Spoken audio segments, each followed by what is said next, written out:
The Bronze Ring. Once upon a time, in a certain country, there lived a king whose palace was surrounded by a spacious garden.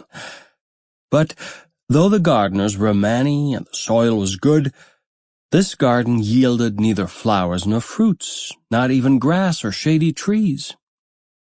The king was in despair about it when a wise old man said to him, "Your gardeners do not understand their business. But what can you expect of men whose fathers were cobblers and carpenters? How should they have learned to cultivate your garden?" "You are quite right," cried the king. "Therefore," continued the old man, "you should send for a gardener whose father and grandfather have been gardeners before him, and very soon your garden will be full of green grass and gay flowers, and you will enjoy its delicious fruit."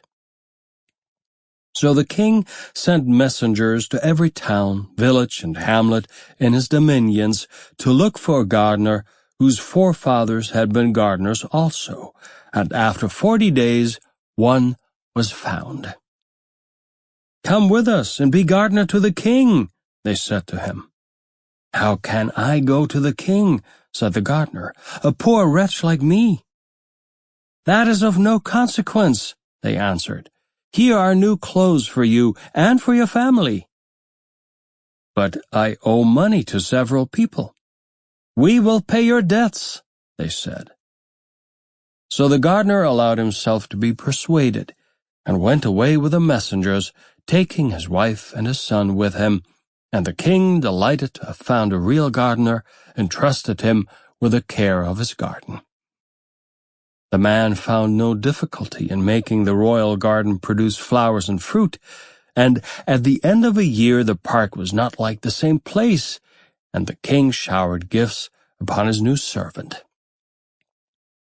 The gardener, as you have heard already, had a son, who was a very handsome young man, with most agreeable manners, and every day he carried the best fruit of the garden to the king, and all the prettiest flowers to his daughter.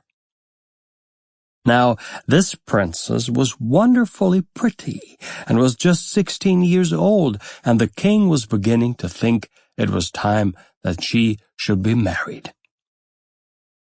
"My dear child," said he, "you are of an age to take a husband. Therefore, I am thinking of marrying you to the son of my prime minister." "Father," replied the princess. Sample complete. Ready to continue?